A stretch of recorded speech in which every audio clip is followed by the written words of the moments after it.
Welcome to Alma Live. This is our series on emotional resilience and what it takes to roll with the punches. I am so excited to have our special guest here, Alex Herr. She's a soul-led business coach. Alex, welcome.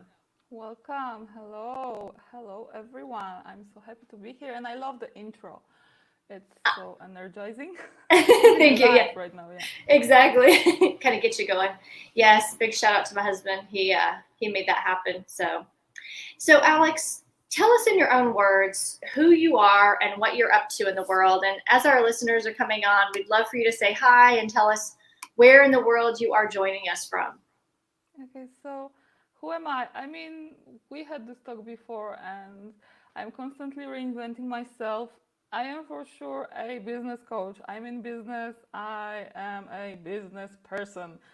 So I started my official business journey 12 years ago, and through many um, things and failures and successes, I discovered the best way to run a business, which I now teach as a soul-led business coach, which basically is the way to conduct your business in alignment with your soul calling, right, and your soul purpose.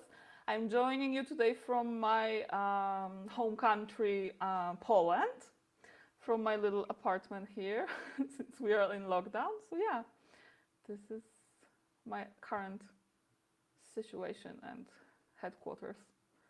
Now, we were talking before we went live on, sort of the unique challenges of being in lockdown and how everyone is needing their own bit of space and has their own desires and sort of what it took for you to be able to get on this call and have privacy and set boundaries with everyone. Tell us a bit about what that looks like for you.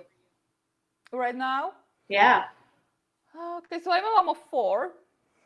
The youngest one is 8 months and a half.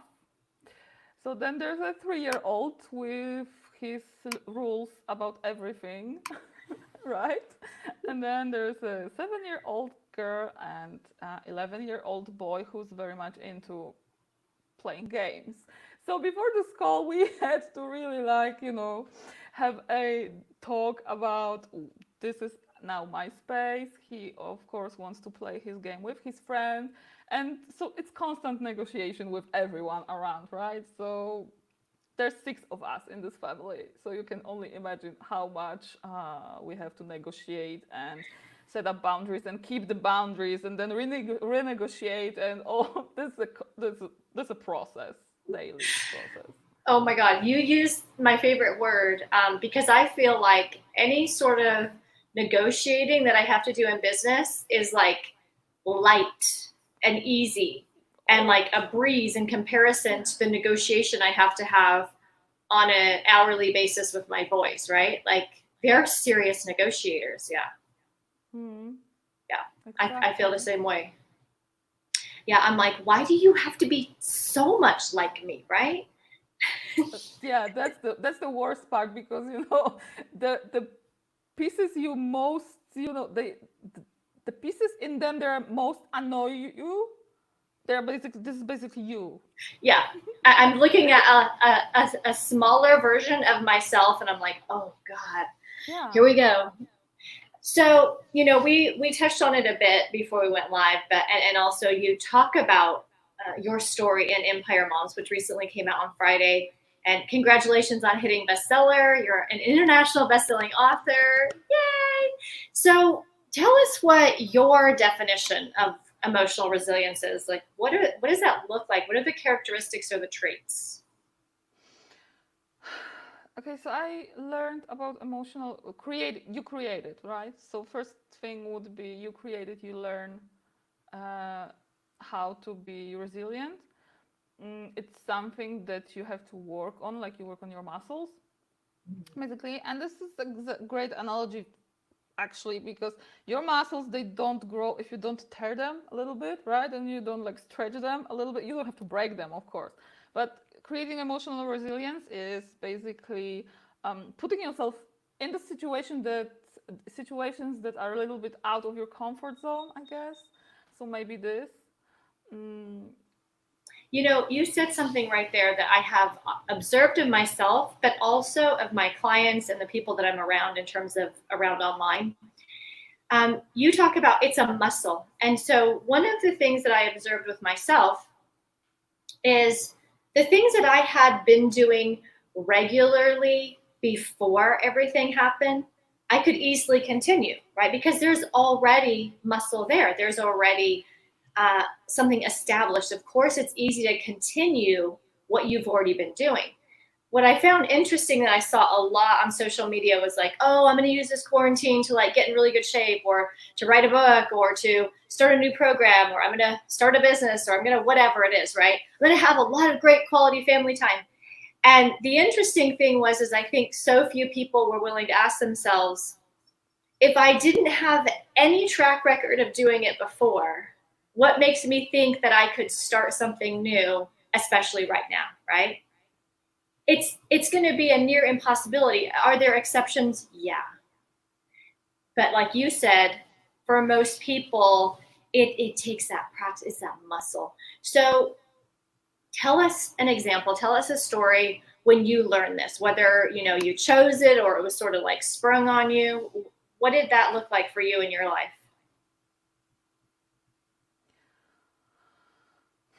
Becoming a mother is basically putting you in this emotional resilience gym where every Oh, I day love that. yeah, this is every day there's something.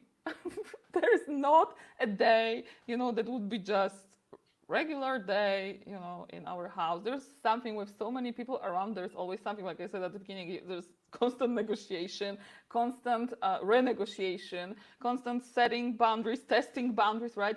So um, with each child I had, basically I started a new business, which is kind of like a interesting thing. And so I had to really learn how to manage my emotions around. First of all, when you have a baby, your emotions are like all over the place, right? Um, there's this hormone imbalances and all of that basically influence the way you handle your emotion or you mishandle your emotions, right? So with each child, it was only more of emotions to handle. So I had to learn that. Um, and at some point, I realized that really I was using self-control instead of self-regulation. And now this is like a big difference because people try to control themselves around food, around money, around people, around children. We are thought to control, like from the really early stages of our life, we are thought to control, like control yourself. What does it mean to control yourself? You basically become your own someone who is controlling you. So it's like you're becoming your own teacher or your own mother, or like nobody teaches us to regulate our emotions. Self-regulations is basically being in touch, first of all, with Yeah. our emotions. Like we are human, we have emotions, and we let them be. So that would be the first step. When you control your emotions, it's like you're trying to suppress your emotions, right? You're trying to avoid your emotions. This is the way people are. And I was doing this because nobody taught me, so I had to teach myself, right? I had anxiety, I had depression, severe depression. I went through a lot of like depression, suicidal, being suicidal while pregnant, which was like totally.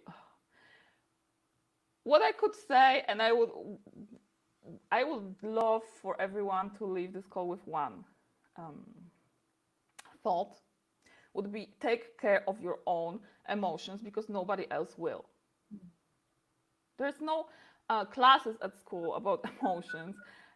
Whenever you start feeling a little bit, like crazy, saying crazy, like you think you're crazy because one day you this and another day you that, and you feel like life is basically like collapsing on top of you, they will basically just send you to get a pill. Mm, yes. Nobody will take care of your emotions. You have to take care of your emotions yourself, and you have to learn to self-regulate, not self-control. Self-control is not a good thing, because you can only control yourself and everything outside of you for a certain time. You cannot do this forever, and when you stop, when you let your guard down, everything starts collapsing like crazy. So yeah, That's a very good point. self-regulation. Yes, I love that. I love what you said. And it's so true. Nobody else is going to do it for us. And it's that, like you said, first that attention, that awareness of these are the emotions I'm having. And then how am I going to look at them? How am I going to honor them? So, if somebody is feeling that right now, because obviously we're in a time where emotions are running high, not only within ourselves, within our households, but in the world at large. Do you have a recommendation that has worked for you that may be able to help and assist our listeners on what do you do when it just feels like everything is so big and it's just sucking you in and I take a taking you nap. down?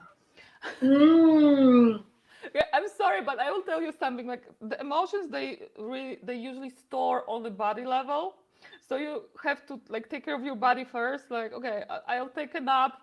I'll ask myself, okay, this is gonna be a little bit crazy, but I'm gonna ask myself, did I poop today? So, yes. right, did I eat today? Did I sleep well today? Especially as moms, this is something that we have to like. Okay, and then if the answer is yes, yes, yes, yes, then I will consider maybe something is going on. If I feel it's not right, okay, I will just think about it. But before that, if you feel like everything is collapsing on you and you feel this heavy emotions, just take care of the basics first.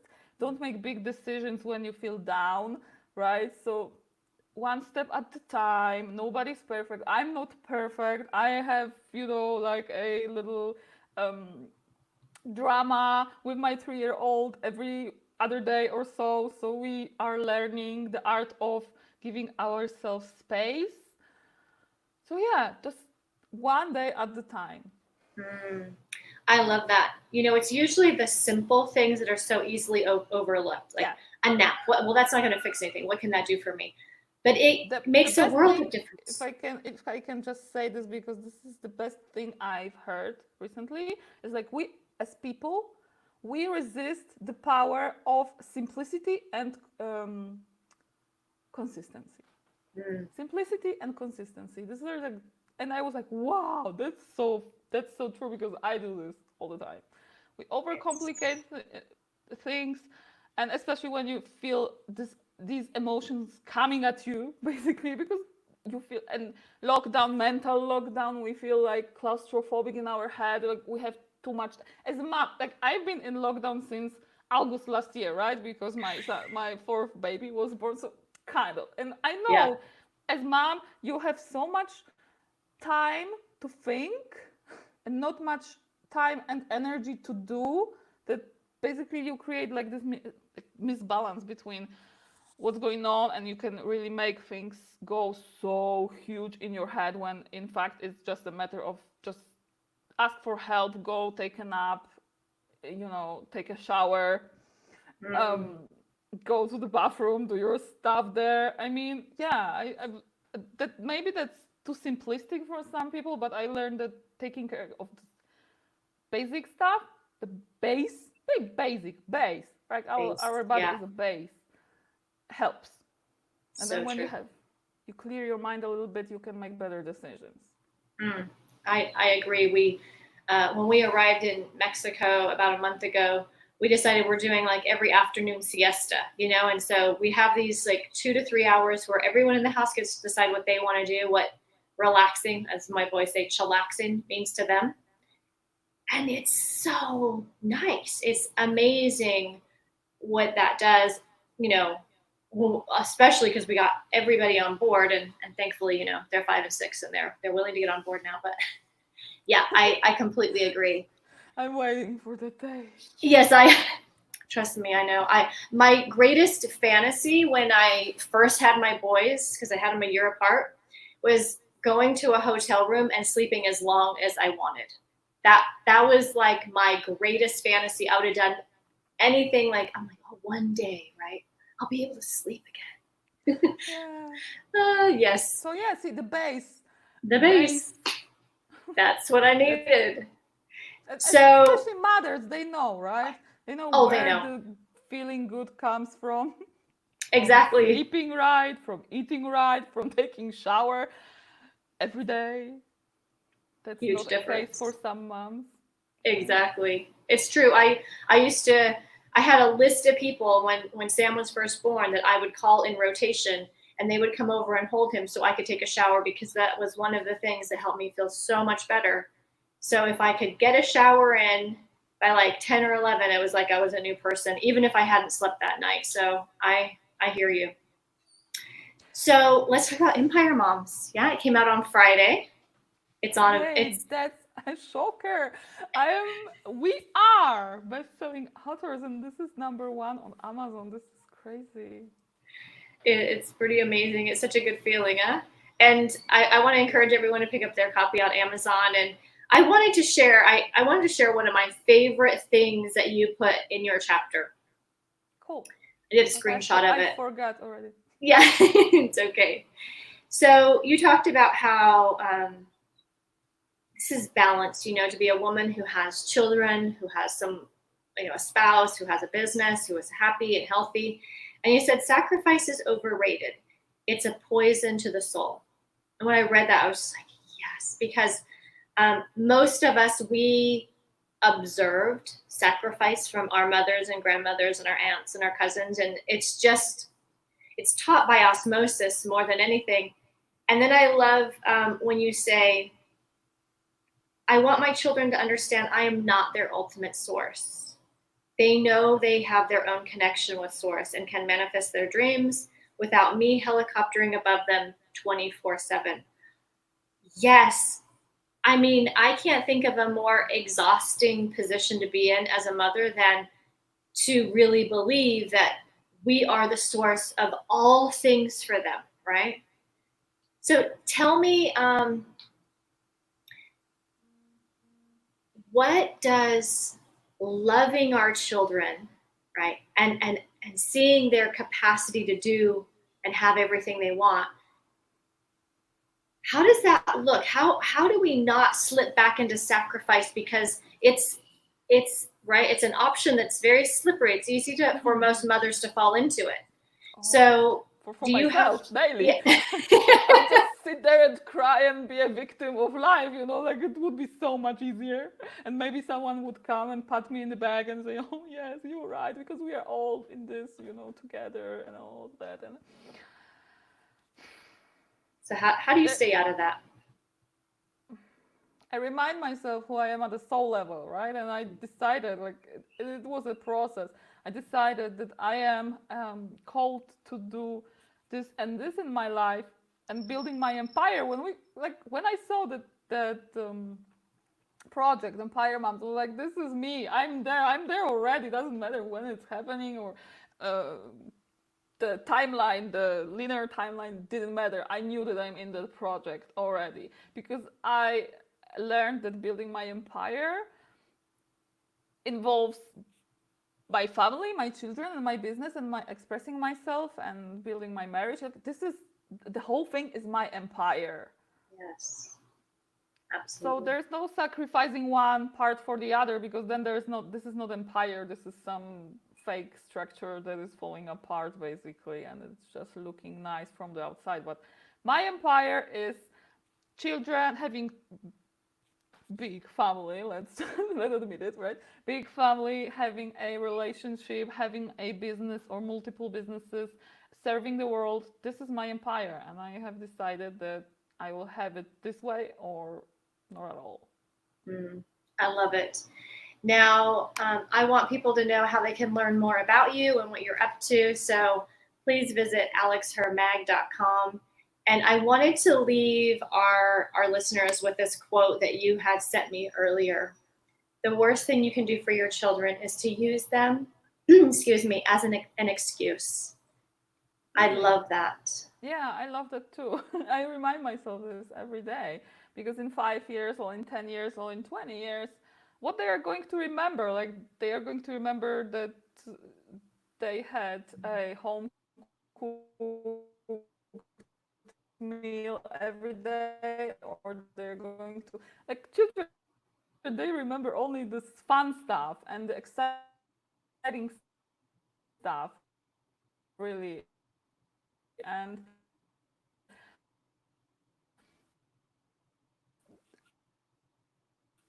I said it once in an interview that I would just promote.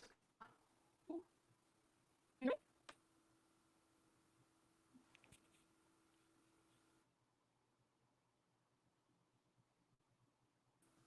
Hey! Oh, there we are.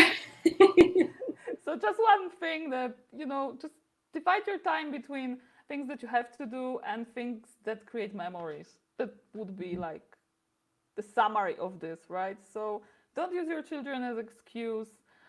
Don't, because there will be point in time that they will ask you, Mom, why didn't you take this opportunity or that opportunity? And you will tell them what? Because I was, cleaning your dirty noses or washing your socks. I mean, Thank you for saying that. Okay, so I'm laughing because just last night I told Derek this. And I did a very unlike me thing recently. So when we came into lockdown, right, my personality, I think it's a lot like yours. We like to travel the world. We like to move about. I really value freedom. And I really don't like anyone telling me what to do, right? So you can imagine sort of like what I've had to do to focus during this time. And so I told Derek, you know what? I need a focus for this time in lockdown. And either I can do something like look back and go, oh my God, all my hours were spent on like keeping a very clean house and making 3 healthy meals and making snacks and, having like, I don't know, like organizing the junk drawer. I said, but I don't think the boys would remember any of that, nor would they translate that or see that as love or anything toward them, right? My kids are unaware that keeping a clean house, making healthy meals, and washing their clothes translates to love. Like that doesn't, right? And so I told him, I said, we're going exactly what you just said. We're going to make lots of memories. We're going to swim, in the pool. mm-hmm. And then I did something that I have is, like I said, is very unlike me. I said, we're going to buy a Nintendo and we're going to play video games as a family. All 4 of us, right? Yeah. And we just got it a few days ago. And we had the most fun, but the real key for me was when we went to bed after that first evening of playing together, my son looked at me and said, Mom, today was a big day. And this is what counts. Play, right? That's what a big day is for our kids, is playing with them. So I love that you said that. Play is their love language. It is. Alex, do you have any final words for our listeners before I let you go back and get back to the family? Yes. Follow your soul and see everything else flow. I love it. That's a little fun line, but really surrender to your soul. And if you have the calling inside yourself that you want to create something else, maybe not on the side. It's a part of your life, creating a business while you're creating your family, and just figure it out. Don't sacrifice one for the other, because it's never a good idea. And then, like this quote that we see on the screen, there will be a day of judgment in your life, and you will be like, I sacrificed so much for you. And will you say this to your children? No, just find your balance in all of that, but follow your dreams. I love it. All of them. Yes, absolutely. Thank you for everyone who's listening. I would invite you to pick up your free pass to Networking Influencers and also my free guide, Jumpstart Your Book. The links are in the description. Until next time, you all stay well.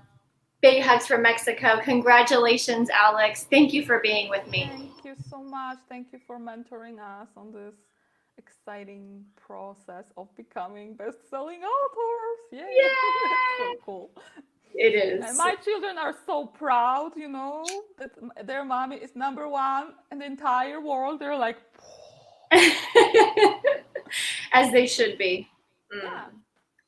Congratulations. You absolutely deserve it. Thank you for saying yes. Yay. All right, everyone. See you next time. Bye for now.